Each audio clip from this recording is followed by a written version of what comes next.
Okay.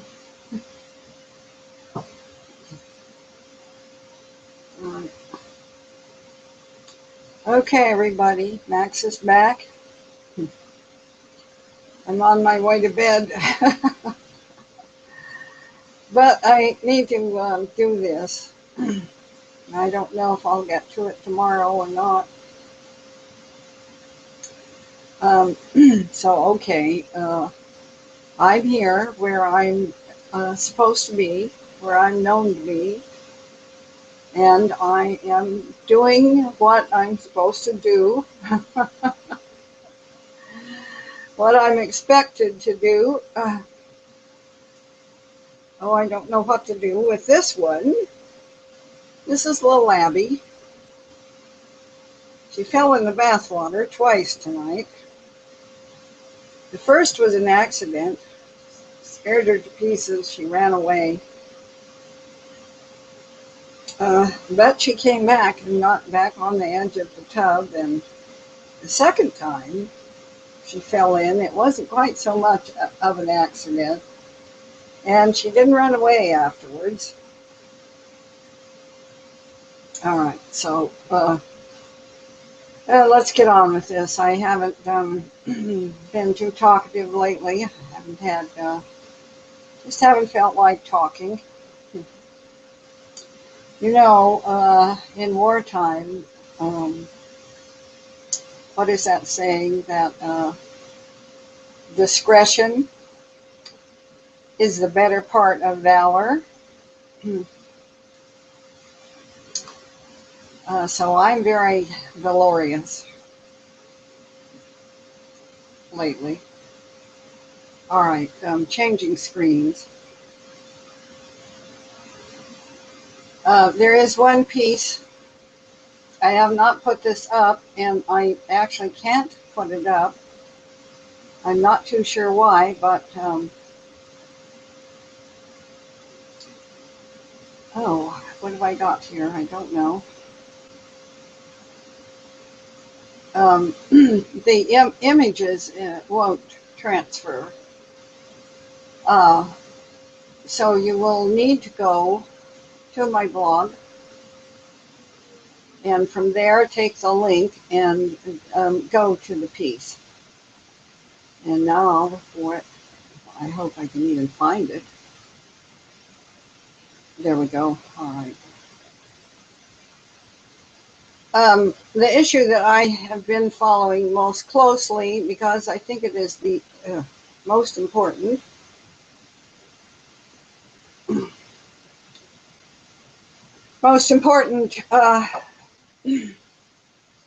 issue on the board, bar none,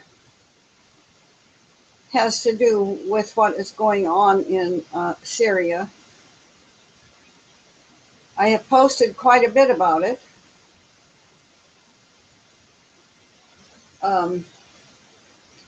Turkey has taken another movement.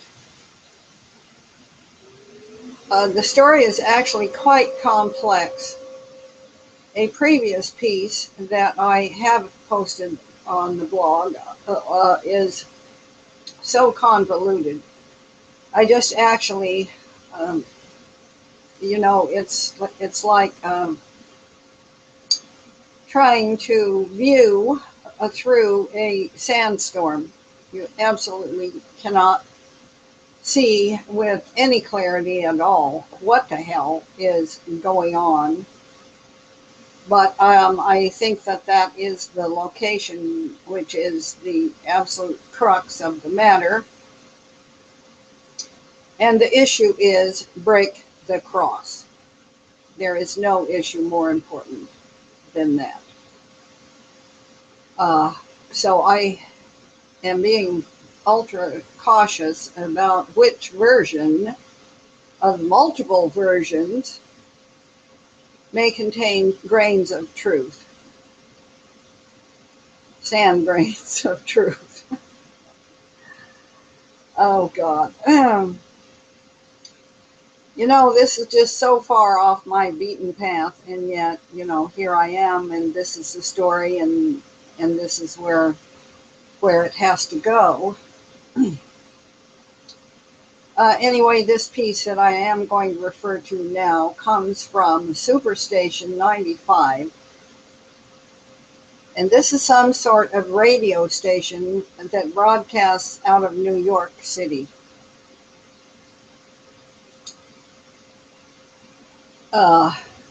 This article is entitled, Turkey Declares War. I am not going to read all of this, but this was today's events.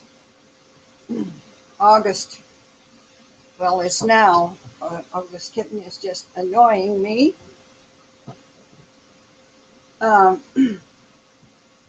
It is now about 1 a.m. Sunday morning in the United States, August 27th. And this piece is dated August 26th. And this is, I believe, the most recent updated information that I find. The Prime Minister of Turkey, Binali Yildirim, has declared an all-out war against terrorism in the wake of an attack by the outlawed Kurdistan Workers' Party, hereafter known in this article as the PKK, that claimed at least 11 lives and wounded 78 others in the Cizre district of the southeastern province of Sırnak on August 26th. So there was some kind of blow up inside Turkey that I'm going to have to restrain this kitten, I think. This blow up inside Turkey claimed at least 11 lives and wounded 78 others. And so the prime minister, who is not the same guy as Erdogan, not in the same position. Let me just stand by one. I have to deal with this kid.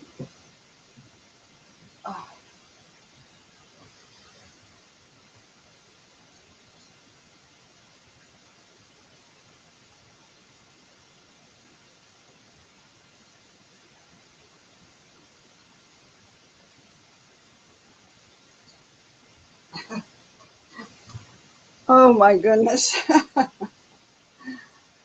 All right. She had forgotten apparently where the food dish is.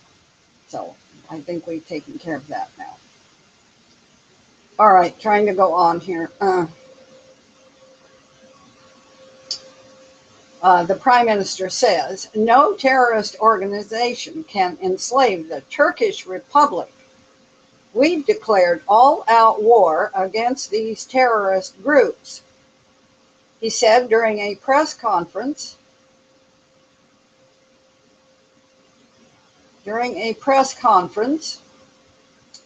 With his Bulgarian counterpart, Boyko Borisov, in Istanbul on August 26th.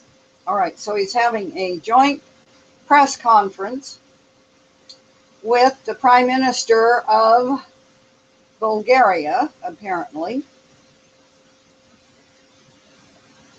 He added that the country would bear its pain and continue to fight against terror. Quote, like the veteran founder of modern Turkey, Mustafa Kemal Ataturk, said during the War of Independence, either independence or death. This prime minister said, vowing that the deserved response would be given to these vile people. All right, now I am going to just skip all the rest of this. Apparently, this incident took place in a neighborhood on a highway early on August 26th with a bomb-laden truck leaving 11 police officers dead and 78 people, including 3 civilians, wounded. Ambulances, police water cannons, and fire department vehicles were dispatched to the scene. A statement released by the governor's office said the incident was a suicide attack. This explosion caused huge damage in the riot police station building. Police blocked entrances and exits to the district following the attack, while security forces conducted an operation to apprehend the fleeing militants. The district governor, Ahmed somebody, was among those wounded, and he was taken to the state hospital. His condition was not said to be life-threatening. A 7-month-old baby was also among the wounded and was taken to a hospital. All right, so there were 3 civilians, 11 police officers, and 78 people dead, wounded, including 3 civilians, and one of them was this governor, and another of these civilians was a 7-month-old baby.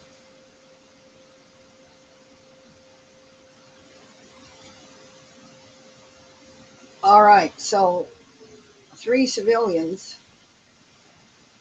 Who were those 60-some other people who were not police officers or civilians? I don't know who they were and why those non-civilians would have had a 7-month-old baby present.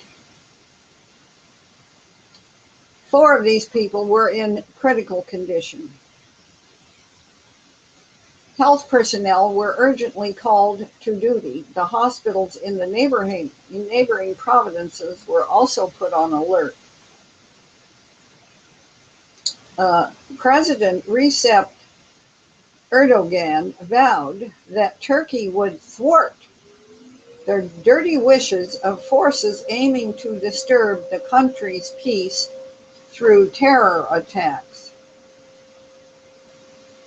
All right, now we're going to skip down.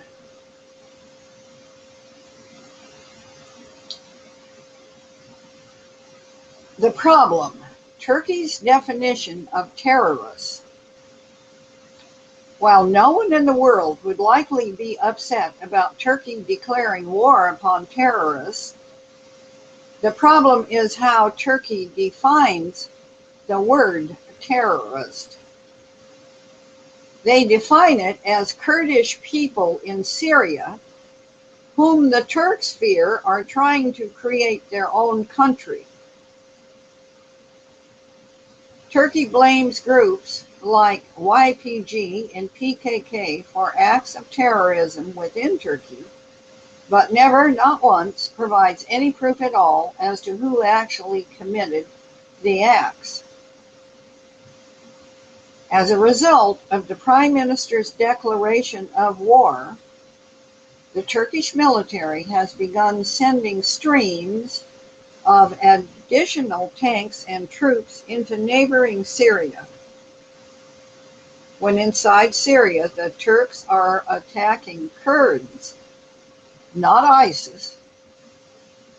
And this is bad because it has been the Kurds who have so successfully fought ISIS. So on the one hand, Turkey says it is going after ISIS and the terrorists, but on the other hand, Turkey is attacking the very people who fought ISIS. It's double talk. It's double talk.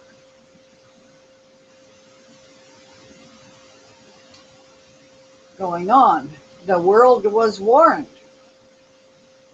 The elected government of Syria warned all parties several months ago that any foreign troops entering Syria without the permission of the Syrian government will be attacked. Russia reiterated that statement, acknowledging that Syria is a Russian ally, and Russia is defending Syria. So now that Turkey has ignored the warning and sent troops into Syria, what is going to take place? The world now has a hint. Yesterday, when the Turks began their incursion into Turkey, Russia called a massive military exercise of 3 full military districts inside Russia. The western, southern, and central military districts as shown on the map below. Russia then asked Iraq to close airports in the northern part of Iraq because of a pending major Russian military operation in Syria. Some of the missiles that Russia has fired at ISIS in Syria have been fired from ships in the Caspian Sea. Those missiles have to fly across northern Iraq to arrive inside Syria. And the Russians do not want any innocent Iraqi airliners in the way of those missiles. In addition, just this morning, 26 August, Russia began airlifting troops into its southern military district. They moved so many troops, they needed to use 20, I can't make out what that is. It looks like LL-76 transport aircraft. They had to use 20 transport aircraft to airlift troops into its southern military district. To those watching, it looks like Russia is preparing for a major ground offensive, but will it be in Syria or into Turkey to defend Syria from the Turk invasion? World War III is starting to loom very large. Oddly, the Christian Watchmen have not picked up on this part of the story yet. I don't know why they're lagging behind, other than everybody is just so overwhelmed with incoming data of all sorts from all quarters that you just can get lost in it and just go in circles, lost in this sandstorm, and not really be able to differentiate what's important and what is not important, or what is less important. But in any case, at the present time, even though Turkey initiated an attack and invaded Syria yesterday, or actually it was, I think, the 25th, the Christian Watchmen have not yet quite put all the pieces of this story together. I'm staying focused on it. A lot of truth has come forward through my blog in the last 4 months, an astonishing amount of truth. Truth that is no longer speculative or hearsay. And only those who choose to deny it can deny it. There are now, we are fully aware of the three massive social forces that are moving across the face of the um, across the plane, flat planet Earth, you know. And one of those social forces is Islam. Another, also sodomite, complete sodomite, uh, is the social forces that we know we can call the New World Order, which has multiple facets, but all firmly interconnected. And then the third of the social forces is what is left of the bedraggled white Christians. Um, Not all Christians are white, and not all white people are Christian. So maybe I shouldn't have quite said it that way. But in any case, the battleground, the focus of this battleground at the present time and may continue to be, is located in Syria. I did see one video which claimed, but I don't know how you can tell this for sure, so I actually haven't put that video up, that the Syrian Christian army prevailed and chased a bunch of the Turkish forces back over the border, back to Turkey. I hope that that is the case. It cannot be confirmed. I can only at this moment hope very much that that is the case.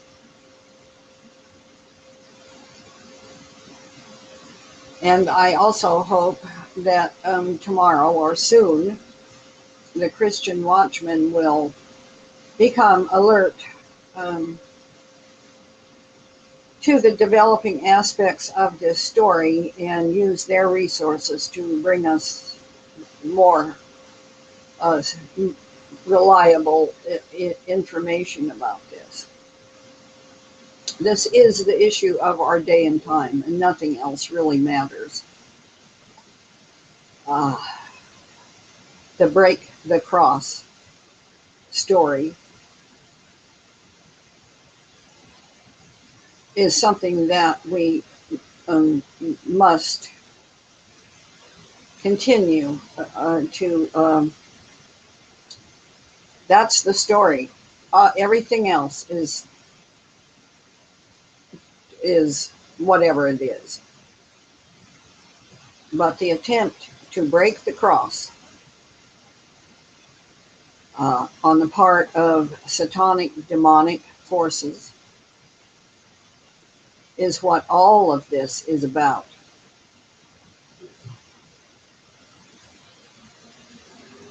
And so we go forward almost to the end of August now, soon be September.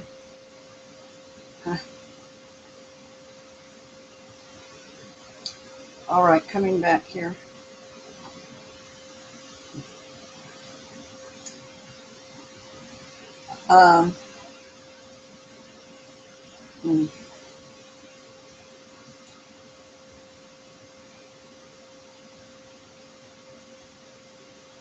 I think I will just say goodnight for now. Remember you're loved.